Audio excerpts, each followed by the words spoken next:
PV cartoon TV.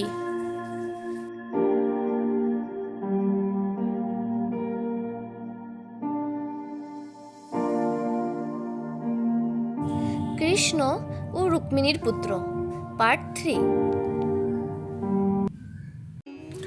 নারদের মুখ থেকে এ কথা শোনার পর মায়াবতী অবিশ্বাস ভরা চোখে নারদের দিকে তাকালেন। নারদও ওইখান থেকে চলে গেল। তার দেবাদিদেব মহাদেবের সকল কথা মনে পড়ল।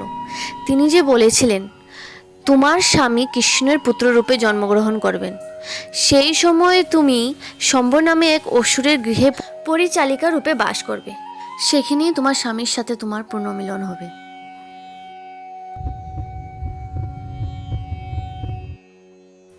কিছুদিনের মধ্যেই কৃষ্ণ ও রুক্মিণীর পুত্র প্রদ্যুম্ন রূপবান পুত্ররূপে পরিণত হলেন।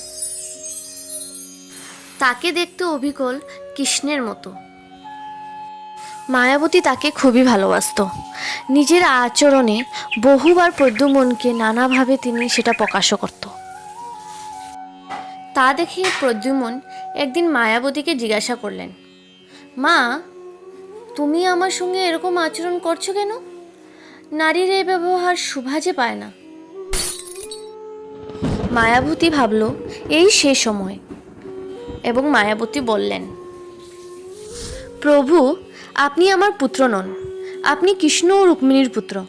আপনি যখন নিতান্তে শিশু ছিলেন তখন সম্বরাসুর রাজপ্রাসাদ থেকে আপনাকে চুরি করে নিয়ে এসেছে। আপনি আসলে কামদেব, কৃষ্ণের পুত্ররূপে পুনরায় আপনি জন্মগ্রহণ করেছেন। আমি রতি, আপনার স্ত্রী। মায়া যুদ্ধে করে এই সম্বরাসুরকে আপনি বধ করুন। সেও এই মায়া যুদ্ধে খুবই উস্তাদ। আমি আপনাকে এই যুদ্ধের গোপন কৌশল শিখিয়ে দেব। মায়াবতী প্রদ্যুম্নকে মহামায়া নামক এক গোপন মন্ত্র শিখিয়ে দিল। মন্ত্র শিখে গিয়ে প্রদ্যুম্ন সম্বরাসুরের কাছে গেলেন।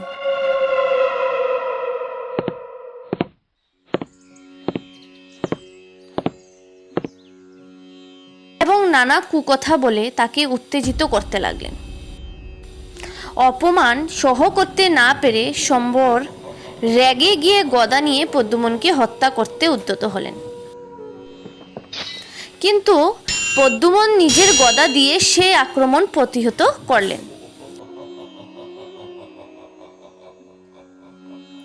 এইবার সম্বর মায়া যুদ্ধের কৌশল অবলম্বন করল।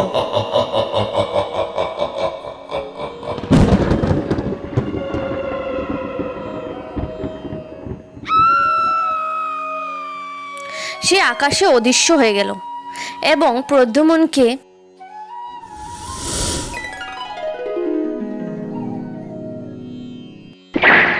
লক্ষ্য করে শরবর্ষণ করতে লাগলেন।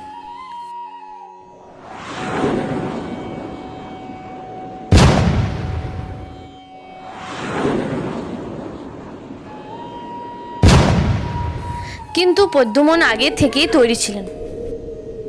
তিনি সম্বরের চোখের আড়ালে চলে গেলেন এবং তরোয়ালের এক কূপে সম্বরের মাথাটি কেটে ফেললেন।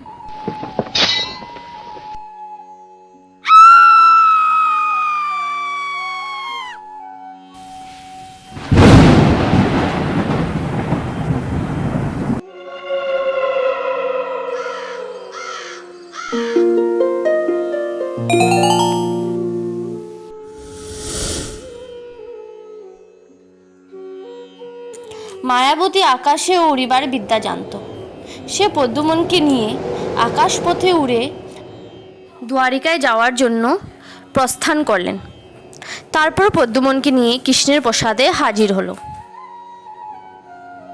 এইভাবেই রতি তার স্বামী, কৃষ্ণ ও রুক্মিণী তার পুত্র, বহুকাল আগে হারিয়ে যাওয়া প্রিয়জনকে ফিরে পেয়ে সকলে আনন্দিত হলো এবং সম্বরাসুরের নিধন হলো। Please subscribe, like and share.